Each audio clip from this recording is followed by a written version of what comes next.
Si Rodrigo Duterte, bayani o kontrabida? Narito ang 10 positibong nagawa ni Duterte. 1. Ang kanyang matapang na giyera kontra droga ay nagresulta sa pagbaba ng krimen sa bansa. Mula alkalde ng Davao City hanggang naging pangulo. 3. Binansagang The Punisher dahil sa kanyang matigas na paninindigan laban sa krimen.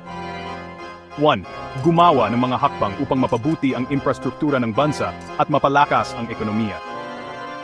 5. Nagbigay ng libreng edukasyon sa kolehiyo para sa mga mahihirap na estudyante. 6. Pinanghina ang relasyon sa Amerika, nakipagmabutihan sa Russia at Sina upang mapalawak ang mga alyansa.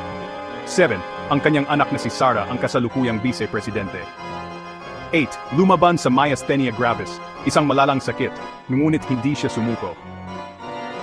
1. Nag-aral ng agam pampolitika at abogasya.